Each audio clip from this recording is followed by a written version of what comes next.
Welcome to another episode of Resortera Wave. I want to say this is like the third or fourth one we do this year. 2024, yeah, 2024. It's crazy how time flies. We're 100 days away from the Copa America. 100 days away. Todavía está largo, pero it's right around the corner. The national team is going to take out their Nations League roster in a couple of days. Well, not a couple of hours, to be honest. A couple hours is going to be official. We're recording this before it's official, but, it's already out there for the most part. And we're going to look over it. We're going to see who might have made a difference, who not. But, the idea of this conversation with Oscar, as always, is to share our thoughts on what can happen. Try to visualize a little bit what goes through. Oscar, how you doing? How's everything? Good, Nayib. Good to finally see you face to face in a bit now. But, yeah. Ni modo, happy daylight savings, right? It happened over the weekend, so it's a little brighter now here in the East Coast. Ya va a llegar la primavera, no? Warm weather for us. I think, people hopefully are in a better mood. I think that usually the weather helps. Pero pues ya veremos. A ver si nos toca suerte. Random sidebar, pero growing up in Texas, I always found that weird for people that grew up in Texas and Cali. You guys don't really have seasons like how now you live here in the East Coast like we do. Like there's fall specific with the leaves change, spring, summer, winter. I just thought, did you ever find that? I always found that weird. Did you ever get that sense of like weird change when you first experienced the East Coast? No, yeah, definitely. Yeah, I remember like the first days, especially winter. I think the big transition is adapting to winter, no? Because it's just we don't have winter in Texas, no? It's like, it's just, it's cold, pero no como el fregadazo que te da aquí. The wind, and then it's dark by 3 p.m. That change is huge. But, you appreciate a little bit more the year, no? Porque living in the East Coast, because like you said, you see the 4 seasons. So right now you're seeing all the trees like sprouting, and y eso se ve chingón like that. That's pretty neat, In Mexico City, no había tanto así de seasons, pero sí se miraba like the difference, no, between like the summer and like the winter, no? That was kind of the split. And then you would see like, especially late February, early March, you would see the sprouts and the trees también, especially in Ciudad de Mexico, I think. And one of the cool things about Ciudad de Mexico is the jacaranda, the tree that is like, it's like this purplish violet flower, and it colors the whole city. So like it gives a really nice touch to the city, no? Because like when I was little and I would go to Mexico City, I would always think about pollution. But when I lived there and I saw the trees, it was like, well, look, these trees are growing even through the pollution, no? So what they call contingencia ambiental and all that stuff. So it is quite serious in Mexico City with the pollution. But I really appreciate the seasons, no? And we'll see, no? I think it's a special summer for in US and in the US specifically in terms of soccer. Oh, since we talked to the World Cup finals on the East Coast. Yeah. In New Jersey. Argentina's gonna be in the East Coast before the Copa America. They're gonna be, I think, in the DMV area in Philly. It's League Cup. I don't know. Isn't no puede ser tan. There's people that don't see it popular, but at the end of the day, it's 4 weeks of a lot of football with the Leagues Cup in the US. Keep in mind, Messi won a Ballon d'Or playing Leagues Cup. Yeah. So there's a lot of teams from Europe that are coming in the summer, no? For example, Chelsea's playing America at Atlanta. In Atlanta, that's one. United in Cali too, right? With Arsenal, maybe. Parece algo así, güey. This morning también me di cuenta que Betis is gonna play in San Diego. I forget against whom. I think it's Manchester United, to be honest. They're gonna play in San Diego. Look, Betis flying all the way from Sevilla to San Diego, no? San Diego, bring it up, with the women's team, and I know we're getting a little bit all over the place, but we haven't done a show in like ages. But like the women's team for Mexico that recently lost in San Diego, but I think it was a great performance overall. I think there is a project, that you can sort of set your hopes in, and hopefully they can reach the World Cup. But I think it was a big step, no, making the semifinals. And in is the this Gold the Cup. first women's Gold Cup, verdad? La primera. So it's. I think it's a good step in the right direction, and hopefully they can win it at one point, no? No, yeah, I agree with Nayib. I think that was big for them because, I mean, I'm not gonna lie to you, like how I follow the women's game as much as I should. I probably don't, but all I know is it's kind of been like a dark cloud, especially not qualifying for World Cups, just not doing well in the qualification process. But having this like group of players now, I guess, connecting, and then more than anything, the style of play. I think the big talking point was like they haven't seen this women team like play like the way they were playing with the ball on their feet, like that, moving the ball around. Yeah. So credit to the players, maybe this new generation too. And something that no one really brings up too, Naip, is before we relied on a lot of collegiate Mexican Americans, but now that we have the women's league, I think you're starting to see the perks of that, which is really good. Even though we still getting some college players, but kind of just shows the difference now. Like that little bit of little quality is helping along with some of the players that are playing abroad. Yeah, no, and I think America has had its successes, but Tigres has been amazing in the women's game, and you can see the players. Some of the main players for the women's national team are playing in Tigres. So it's like what Tigres has done, not just last year. It's a process. It takes years. Sometimes I think in Mexico we don't realize that success doesn't happen from one day to the other. It actually takes years to sort of see the development and see the fruits of it. I mean, it's not going to happen. It's just like you take a step. You beat the U.S. in a tournament. Good. Go on, and you lost to a good Brazil side. I mean, And not bad. It wasn't too horrible yeah, until like very end, but yeah. So like, I think those are steps, and it's the same way that the men's national team has to be seen at this point. It's not like Mexico's gonna win the Copa yeah, America. They're I not gonna agree, win the pero Copa America. también like you said, I agree that you need those failures to really learn. And with the women's team, they definitely had that. But then again, on the men's side, you just don't have those expectations for whatever reason. You know what I mean? So Yeah, like yeah. It's they can't culturally fail también, just no, because the amount of money that's with the men's involved. team. So it's a difficult one. I really, not to say because I want to see them fail, but I do really wish sometimes we wouldn't get bailed out of jail sometimes, so we can really learn from the failure and deal with those consequences, because it just feels like we never deal with it, because even if we failed, we're not talking about Nations League, even if we failed to beat Honduras, right? Be getting into the next round, we would still have repechaje to qualify for Copa America. You know Yeah. what I mean? Stuff, little stuff like that that you No, just no, you have every deja tú. time. Yeah, no, and like there is that ¿cómo te diré? For me, as I look this whole millennium, no? What would have happened if El Tri doesn't go to the 2014 World Cup? Yeah, that was my yeah. That's kind of like what would have happened? Would it been a change, or what are they trying to do? And look, this new group that is controlling the national teams, and how it's working, you know, we won't see their work right away, but like a sign that I'm seeing right now, but like the fact that there's certain teams that are playing a lot of youth, and that they have always done it, like Pachuca, Santos, now with Ambris, and even Necaxa. America, sometimes Mm-hmm. Necaxa, that's a good symptom. I mean, I'm not gonna celebrate it like, oh shoot, this is the best thing that's happened to Mexico. But I think it's something that comes from the direction on the top, that you have leeway now. The fact that you don't have a descenso and ascenso in Mexico should promote a little bit more that idea of like, okay, at least three Mexican or four Mexicans in your lineup, no?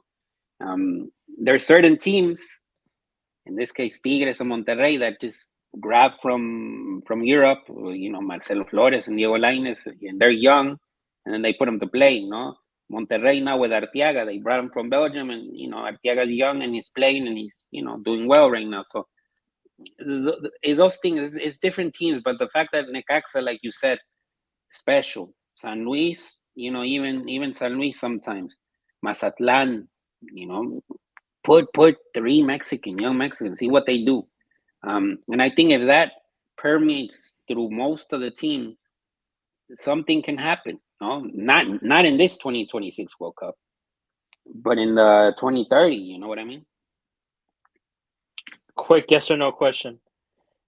We don't have the censo, pero every Liga MX team always plays at least 5 under 21 Mexicans in their team week in week out, or you bring back the censo, and that doesn't happen.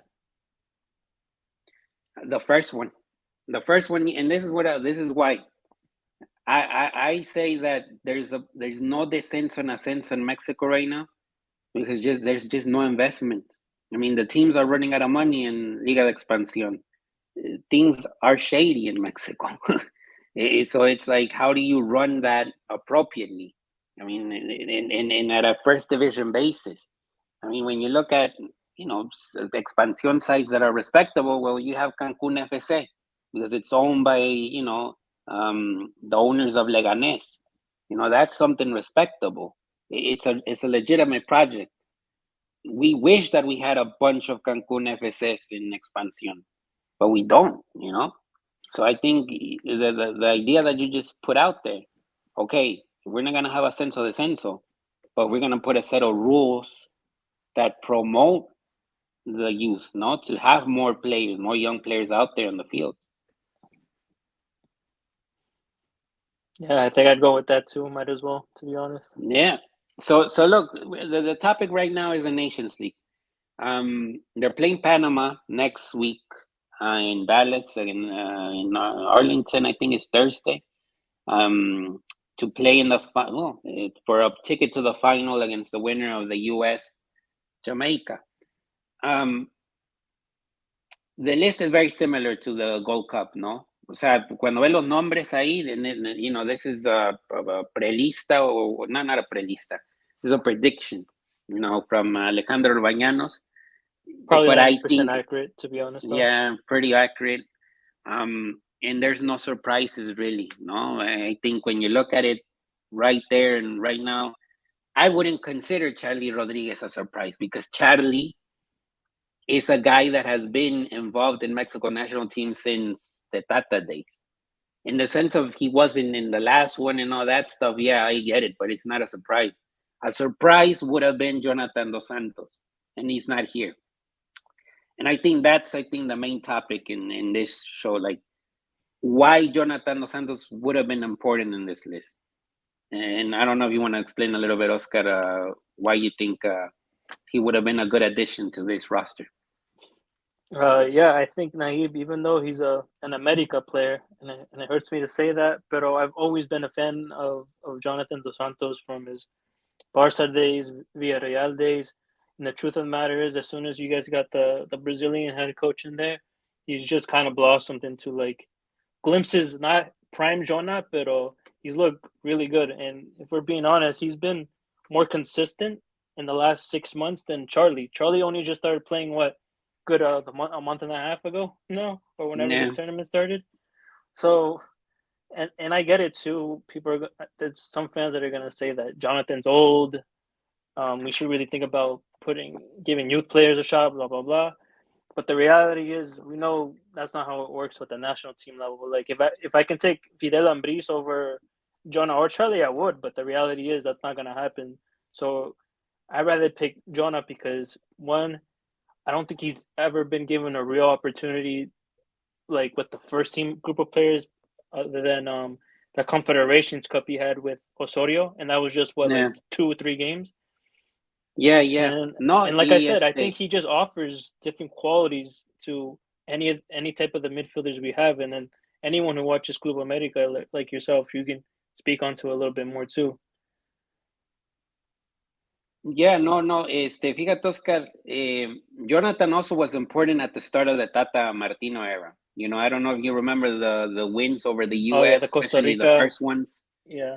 But in those terms of were. like, it hasn't been consistent. He hasn't been as consistent compared to like a Ache Ache, for example. Yeah, yeah, Sure, yeah. he has those games that stick out, but no, like every single game that he deserved to be, especially It's when he not left. like Chavez right now. That Chavez, we're talking Yeah, Chavez since 2022, and now it's 2024, and he's still pressing. And probably a starter without a doubt. Um, the thing about Jonathan that I find interesting that he's not in this list is not only his skill, but the leadership quality also. Because he's the captain of America right now. yeah. He's one of the main voices. So he's grown into that role. And I'm surprised he's not present in this list, because I think what the national team lacks sometimes is a presence of leadership, no? And we've seen it. It's not enough with Edson Alvarez. It's not enough with Ochoa, because Ochoa's been there forever, but Ochoa has never been this big voice on the field, and I think you really do need players that are actually part of the field players, in the actual field, giving the commands, no, and showing with example. Um, it's a very tricky decision from Jimmy, not calling him, but I think it also, I'm not entirely 100% sure if it was just Jimmy not like saying I don't want Jonathan. You It think could have Jonah been and Clay? it could have been Jonathan saying I don't want to be in a national team anymore. And focus on his America moment because it's a very special one. America's going for the bicampeonato, and they're definitely gonna battle for that CONCACAF champions, and they're probably gonna wanna win the League's Cup too. Right now, America is in cloud nine, and I haven't seen, it's you can say it as it is. I mean, the team is beating everyone, and I think Jonathan in that position might say, you know what, my dad always wanted me to play for Club America, and I'm actually the captain of America, and I'm playing all this without the national team. He already passed through there, and that's respectable from him. I mean, we've seen other players do it already with the national team of saying, you know what, it's not my time. I don't want to go anymore. Bella, the clear example. No, Bella was, I'm just playing this process and then I'm out. I'm gone. Even though they always wanted to include him in the conversation. So that's a possibility that I think it's possible and won't be said. But as it is right now, with what Lozano has available, they beat Panama in the Gold Cup final, but it was a very, very tight game. I think it was one of the toughest results that team had, and they were very lucky that an individual, skill set from Santi Jimenez allowed them to win the Gold Cup. Because if Santi doesn't do that run, I don't know if they win that thing. Mm-hmm. Oh yeah. I mean, it'd be interesting to see, right, if Jonah did um reject Decline. that decline. Pero I don't know. I guess we'll find out more when the official list comes out. Pero if it's truly just a sporting decision from Jimmy, I think. I mean, I hate to say he's dying on his own sword. It's some aspects because again he's picking guys that he likes, guys who he knows versus guys who some of the guys who are clearly in a way in a better form or just better players. Because some of the guys are on there naive too. You've seen what they've done already. What more are you gonna? Why do you keep throwing them in there if you know what they're gonna get? Yeah. Like, pero I mean, we'll find out. Yeah, so here, I mean, I was just playing with lineups a while ago. So it's probably looking, I'm still with the dream that Edson will, to play as center back, and I'm gonna kind of, and esa me voy a morir, yo creo that's the one that, I mean, I don't like him as a midfielder, especially with what we have available in the national team. But, this is a lineup that I think could be possible, no? Um, I think Arteaga here, I put Arteaga, but it could be Gallardo. But Edson, Johan. Surprised people have Jorge Sanchez starting over Yeah, Julian. yeah. I mean, it seems that Sanchez will just keep starting, no? As long as he keeps playing in Europe. Oh, this is Jimmy's eyes. I'm assuming then this isn't you. Yeah, yeah. This is not me. This is not me. Yeah, sounds pretty straight on to be honest. Then ¿Verdad que Chiquito, and then aquí Santi Martin, Chucky's gonna start, Antuna's probably gonna start. I think Martin starts over Santi too. Right? I think that Porque too. America's killing everyone. He likes Martin. Santi is in okay form. He's not in bad form, but he's in okay form. So do But you yeah, I think agree with that, you. yeah, so do you think so this is gonna be Montes, and then it's probably gonna be Chavez and Edson, no, in the midfield. That we're like really, really trying to zone in with Jimmy Lozano. Yeah. Only thing is Chucky. I don't know. You think he starts him? Yeah, o sea, te digo. O sea, there's certain things that are just, I think if Chucky's there, he has to start him. Ahora, si yo no. See, like if it was up to me, I think I would go something like this. Quiñones on the right. If this was up to me, Gallardo here, Artiaga.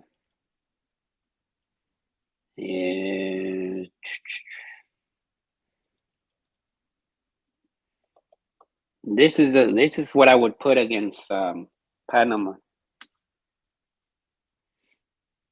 And the reason I put Gallardo is because of I think he'll be good at the height, and then I think, I saw the game, the Cincinnati Rayados game in the last week, and I don't know, like Ortiz gave that shot, and like that deserves more looks. Him being more offensive, just like run through the wing and see what you can create, and I think Chiquito playing in that sort of like 10 role, he's been scoring goals with Pachuca, I think he could feast there. I think if you give him real space. I mean, with what we've got with him, that list, yeah, this pretty much sounds right. I would just probably maybe swap Julian Araujo, might as well, over Sanchez, especially because he Yeah. hasn't played, except if you count the last 15 minutes of today of their exit, and he did okay. Uh-huh. Pero no Orbelín for you, your boy Orbelín. No, Orbelín. No, pues ¿dónde lo ponemos ahí, güey? Chiquito, that's where he plays in Greece, no? ¿Verdad? But I prefer Chiquito in that role than Orbelín. It'd be really fun if Jimmy throws him into that role he played at Chivas, the center defensive role, him and Chavez. Him and Chavez in that role, and see what, and Edson as defender? That'd be interesting to see, ¿verdad? And I put Edson and With Johan, güey. No. Or if they want to, también si quiere. Edson Montes.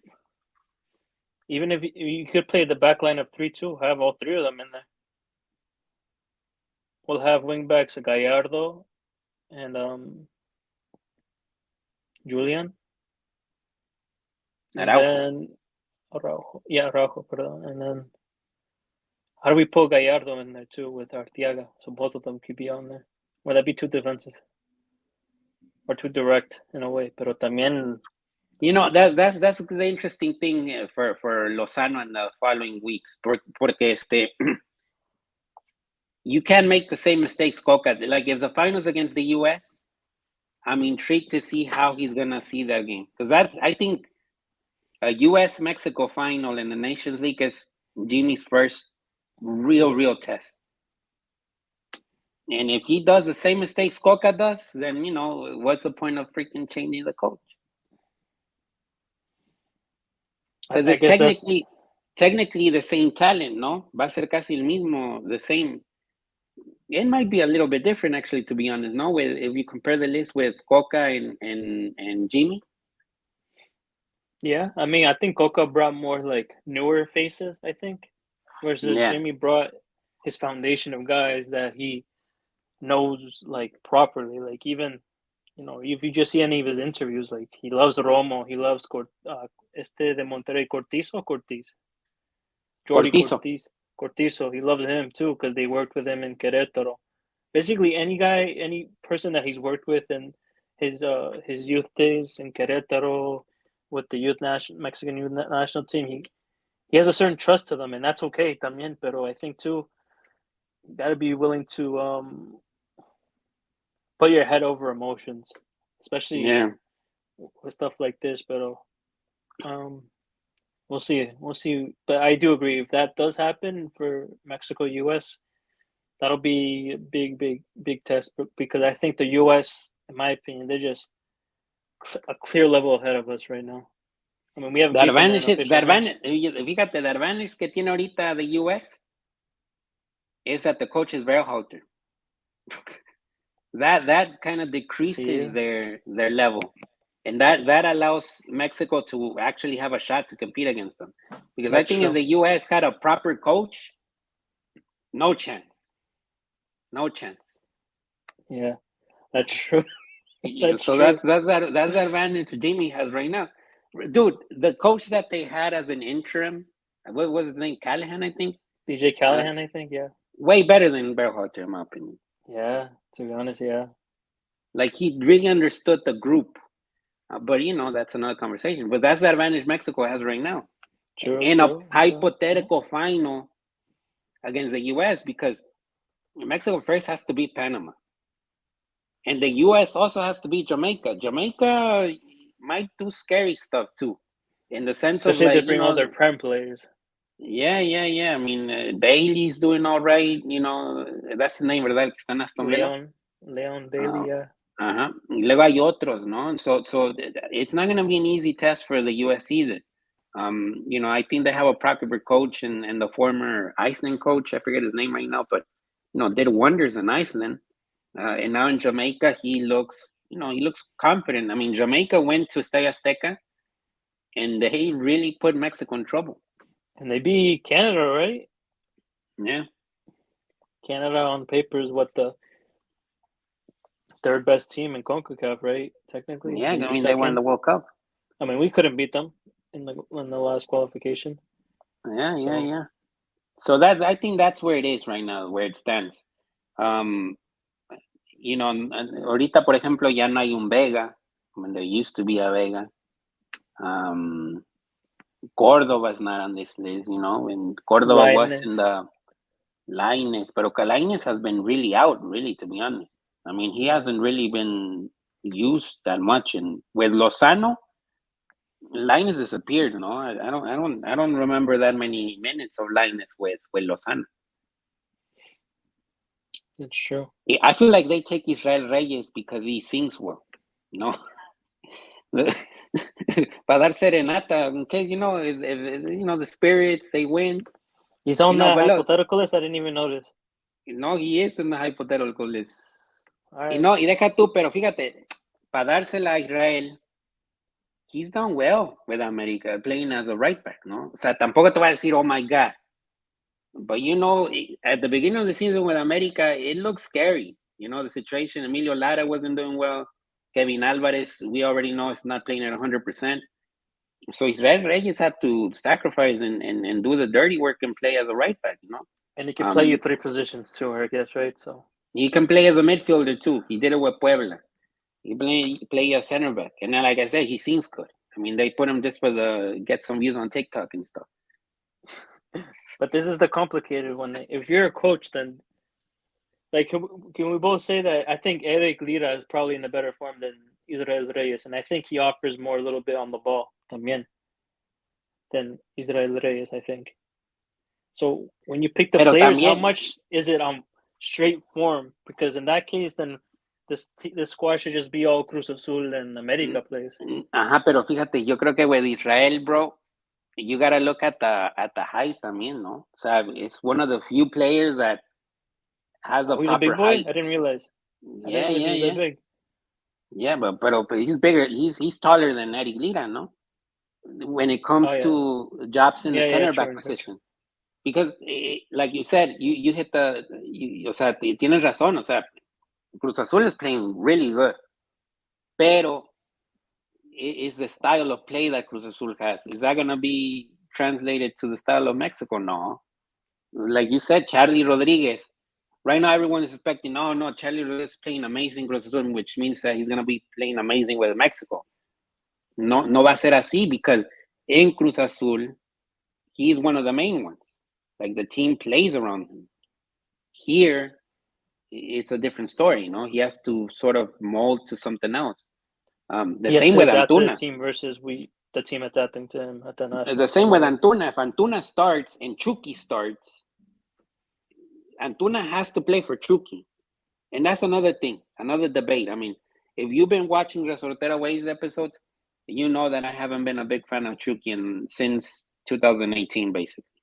I mean, it's just, he doesn't, no ha dado nada that really stands out, that really makes you think, oh, he has to start. Because you can make a technical or a really good argument to remove him from the 11 and put someone else, like Quiñones, like Piojo Alvarado, players that give you something else, not just play in open space. Especially, who in their right mind knows right now heading into the Panama game, there's not gonna be no space. I mean, they're just gonna try to have a nice 2 blocks of 4, maybe even 2 blocks of 4, or even a block of 5 and then a block of 3, and they're just gonna bunch up the spaces. They're not gonna leave a space for Mexico. So that's another thing too, that's like, how do you find those spaces? That Chucky's not gonna have spaces to really exploit in the open. Now, lo que pasó in the final, in the Gold Cup final, Panama was actually trying to look for a goal, y los agarraron a contragolpe, but it was just like one occasion, and then it worked. It worked at the end, and Mexico won the game. But it was just like, it wasn't a constant in the game. That was just an accident that happened. Along with the crazy individual thing from Santi too. Yeah. That was special. That was a real nice goal. And like we said, there's not a guarantee that he's going to start against Panama. It looks like Martin will start, like you said. Yeah, I think so. Yeah. So we'll see. I mean, I think it's definitely going to be exciting in the next days with the games. We'll be able to make conclusions and to see if there's some sort of advancement, or if El Tri is growing with Jimmy or not, because this is going to be the first real test. If they lose against Panama, well, the stuff will begin to look very, very off, But don't be surprised, I think that's one of the things. Don't be surprised if they lose against Panama. I mean, It's a one because leg series, right? Or is it 2? yes, just one. And then in the final, if they do make the final, we'll see. We'll see if they can win the whole thing. I mean, like Jimmy Lozano said, it's a title that El Tri hasn't been able to win. And basically they play on her in home turf. Like, it makes sense for them to compete for it, but it hasn't been the case. But any closing thoughts, Oscar, with this event that's gonna happen soon? No, not really. It's just I think I hate to just blow Panama away, but like you said, anything can happen, especially with these group of players. But I think, like you said, I think not only kind of feels like on paper it's going to be U.S. and Mexico, but you just kind of want to fast forward and see Jimmy in that test, because you assume this is already a test he's passed before. He did it at the Gold Cup. So I think Against the same coach too, Christensen. So it's just now we want to fast forward against the U.S. with their A squad, because remember in the Gold Cup they didn't even bring their A squad. So our whatever our best that we can offer versus the best they can offer, and let's see if we can redeem ourselves, and if Jimmy can pass that test. Yeah. So we'll see. We'll find out in the next couple of days or so. This has been another episode of Resortera Wave. Thanks for watching, and we'll see if we do another one of these in the near future.